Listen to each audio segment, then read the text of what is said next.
La parallaxe, la parallaxe, la parallaxe. Hop, hop, hop, hop, tu te calmes. Déjà, tu sors une vidéo une fois par an. Ensuite, c'est la rentrée. Les gens ont plus le temps de faire des parallaxes. Ça prend une plombe, ton truc. Mais attends, laisse-moi Hop, hop, hop, allez, laisse-moi la place, laisse-moi la place. De toute façon, t'y connais rien. Il y a un moyen beaucoup plus simple de réaliser des parallaxes. Bonjour à tous, c'est Paul, le clone de la vidéo tout simplement. Bienvenue donc dans cette troisième vidéo qui, je pense, conclut plutôt bien la parallaxe. On l'a vu dans les précédentes vidéos, une parallaxe, c'est plusieurs calques 2D qui coulissent sur eux-mêmes pour créer une sensation de perspective, une perspective parallaxe. Et bien aujourd'hui, on va tenter de refaire exactement la même chose, mais cette fois avec une image de paysage. Et pour ça, on va partir en montagne. C'est parti.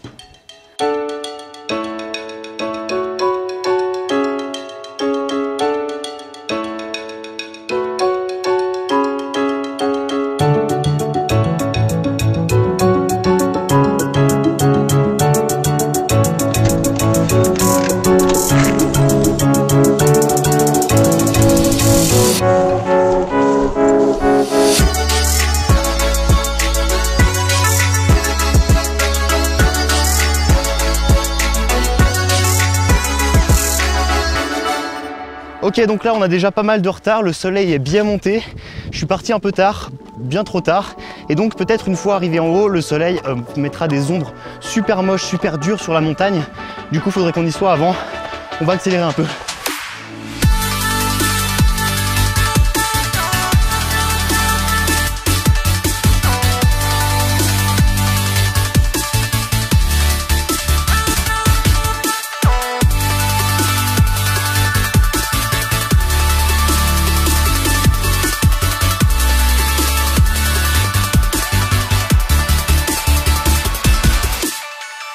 Hey, nous y voici, il y a même deux autres petits lacs par là, ça va être sympa. Le but c'est de faire tout le tour du lac par toutes les crêtes, de prendre un max de photos et de sélectionner la meilleure. C'est parti.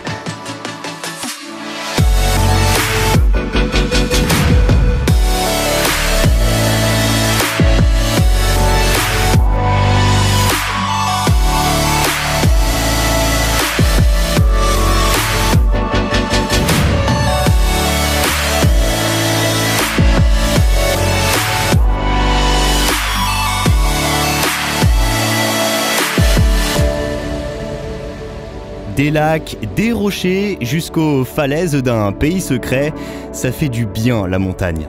Mais au fait, pourquoi la montagne ? Il y a quelques mois, décidément tout commence comme ça sur cette chaîne, un abonné m'a proposé de tester une de ses créations, un template After Effects spécial parallaxe. Petite particularité, le rendu est surtout intéressant sur des photos dites organiques, c'est-à-dire sans forme géométrique précise, et la montagne est l'endroit idéal pour ce genre de photos. À la prise de vue, rassurez-vous, il n'y a pas 46 réglages à modifier, mais il y en a quand même un qui est important, le réglage d'ouverture du diaph. Un diaph trop ouvert vous obligera à choisir quelle partie de l'image vous souhaitez mettre en avant, en décidant quelle zone sera nette et quelle zone sera bokeh. Mais vous, le flou, ça vous intéresse pas. Votre truc, c'est la parallaxe, il faut que l'ensemble de l'image soit net. Pour ça, on vient simplement fermer le diaph pour obtenir une plus grande profondeur de champ. Ici, je l'ai réglé à f8 plutôt qu'à f4 à pleine ouverture. Et il ne reste plus qu'à choisir la meilleure photo. Ici, ça sera pas difficile. Le shooting s'est terminé en beauté puisqu'une randonneuse a gentiment accepté de prendre la pause. La GoPro n'ayant plus de batterie, je n'ai pas pu filmer, mais en gros, ça s'est à peu près passé comme ça. Bonjour. Bonjour, je peux vous aider? Ça vous dit de poser pour une parallaxe? Une para quoi? Merci. Et c'est parti, on corrige la distorsion de l'objectif, la couleur, les promeneurs, on isole la personne et le paysage et on lance Volumax sur After Effects. Et nous voici dans After Effects, d'un côté le template Volumax et de l'autre notre photo décomposée en deux calques distincts. La première étape, c'est d'ouvrir la composition Your Picture et de placer l'image aux bonnes dimensions de cette composition. Donc je place directement l'image sur la composition, je réadapte la taille et ensuite je peux faire glisser le long l'image pour la recadrer un petit peu. Alors la technique c'est d'appuyer sur Maj, comme ça les bords de l'image sont verrouillés et l'image ne sort pas de la composition. Comme ça c'est bon. Ensuite, on ouvre la composition numéro 2, Your Displacement Map, et ici il ne s'agit évidemment pas d'un portrait, mais d'un paysage, donc on active cette composition-là, et on double-clique pour l'ouvrir. Ensuite, je peux déjà créer des masques, donc je double-clique sur ce bouton, Et là, on va simplement indiquer au logiciel quelles parties de l'image sont proches de l'appareil photo, proches de nous, et quelles parties sont plus loin. Donc d'abord, on clique sur Close, ensuite on choisit l'outil Plume, et on vient détourer les parties qui sont les plus près de nous. Alors ici, je le fais très grossièrement, mais voilà, on peut y passer le temps qu'on veut. Même chose sur Mid, donc moyenne distance. Et enfin, sur la partie de la montagne la plus loin, l'autre côté. Et enfin, la dernière zone de l'image, on peut la laisser libre, on peut la laisser sans masque, parce que par défaut, le logiciel comprend qu'il s'agit de la partie de l'image la plus loin, donc pas besoin de créer de masque. On peut retourner dans Smart Mask, et ensuite on peut aller dans Contrôle, dans Effets de contrôle, et là on peut décocher cette case pour ne plus montrer les masques, et cette fois on voit apparaître des sortes de parties claires et foncées. En fait, tout ce qui est le plus clair, donc ce qui se rapproche du blanc, c'est des parties qui sont près de nous, et tout ce qui est le plus foncé, qui se rapproche du noir, c'est les parties les plus loin. Donc je peux déjà modifier quelques paramètres. Ici je réduis tout ce qui est en rapport avec les détails, on n'en a pas besoin. Même chose, contraste du détail, on n'en a pas besoin non plus. Ensuite, on peut réajuster certaines parties de l'image, les parties qui vont être plus près ou plus loin, c'est-à-dire plus claires ou plus foncées. Comme ça me convient. Ensuite, je peux recocher mon image pour voir où j'en suis. Et puis on voit qu'ici, il y a le lac et puis une partie un petit peu à plat à côté du lac. Tout ça, ça correspond en fait au sol. Donc je retourne dans la deuxième vue. Et pour ajouter le sol, je vais dans Floor et je viens étirer le calque du sol. Voilà, on veut à peu près que le sol se termine au bout du lac, c'est-à-dire dans cette zone-là. Donc je peux descendre le calque. Voilà, de façon à ce que la zone en fait du sol se confonde avec les montagnes au loin, ça signifie qu'elles seront à la même distance. Et ensuite, pour peaufiner un petit peu tout ça, on voit ici qu'il y a une forte démarcation entre la montagne et le sol, alors que sur l'image, la démarcation n'est pas aussi forte. Et même chose avec ces deux petites vallées, un petit peu avec de l'herbe et des rochers, la démarcation est ici un peu forte. Donc l'idée c'est d'adoucir tout ça. Pour adoucir, on va ajouter du flou, ici symbolisé par Blur. Je supprime le masque déjà créé. Et je crée mon propre masque. Donc je crée une première zone ici, une seconde zone ici. Voilà, je peux ajouter un petit contour progressif aux deux masques. À peu près comme ça. Et dernière chose, si on retourne dans l'outil contrôle et qu'on recoche pour apercevoir notre image, on s'aperçoit en fait que ces parties-là sont plus proches de la caméra que les parties à peu près ici à gauche et un petit peu à droite. Donc souvenez-vous, pour indiquer qu'une partie est plus proche de la caméra, il faut qu'elle soit plus claire. Pour ça, pas de souci, on a un calque qui s'appelle Lighten Zone.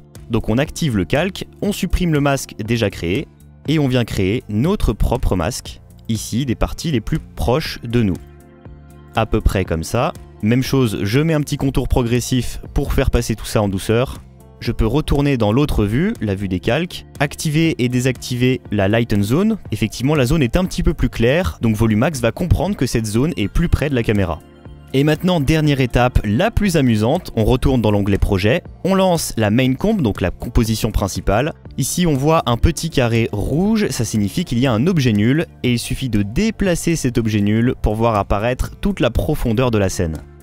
Donc je peux déjà animer un mouvement, par exemple dire que la caméra part d'ici, je coche X et Y, je me déplace de quelques secondes, je l'amène à une autre position, et du coup voilà, on a déjà une première animation de la caméra. Et ça donne déjà une première impression de la scène en 3D.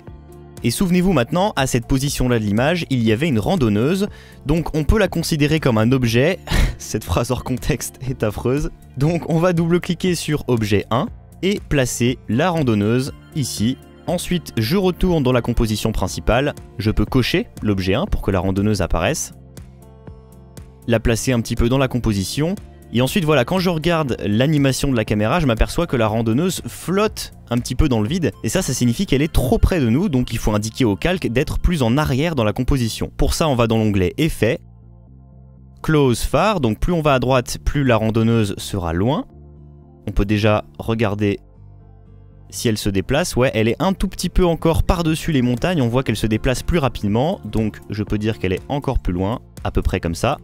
Là, elle se déplace à peu près en même temps, donc c'est correct. Maintenant, on peut redéfinir son échelle pour venir grossir l'objet à peu près comme ça, le placer sur les rochers, et je peux déjà lancer un aperçu. Comme ça, le rendu est déjà correct. On peut aller maintenant dans Volumax Controller et définir encore quelques autres paramètres.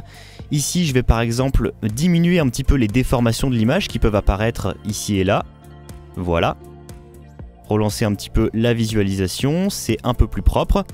Ensuite, Boost, ça signifie qu'on va augmenter encore plus la sensation de volume dans la scène. Voilà, ici, c'est déjà pas mal. Et à la fin des paramètres, on peut voir encore deux choses assez intéressantes. La première, c'est DOF Straight, donc ça signifie la force en fait de la profondeur de champ. Donc ce qu'on a voulu éviter en fait à la prise de vue, là on peut l'ajouter en post-production. Voilà, ça c'est la distance de mise au point, je peux la ramener un peu plus près pour que la randonneuse soit à peu près nette. Diminuer la force de la profondeur de champ, environ sur 3. Voilà, je vais m'arrêter là, je peaufine encore quelques paramètres et puis je vous montre le rendu tout de suite.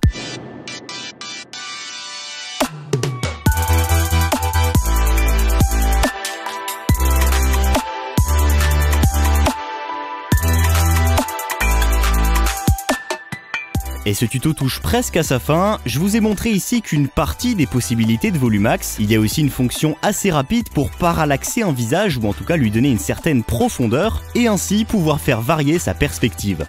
J'espère que ce tuto vous a plu et si vous souhaitez en savoir plus et vous entraîner, les liens du template et des photos sont en description. Allez, amusez-vous bien, éclatez-vous et je vous retrouve comme d'habitude sur la vidéo. Tout simplement.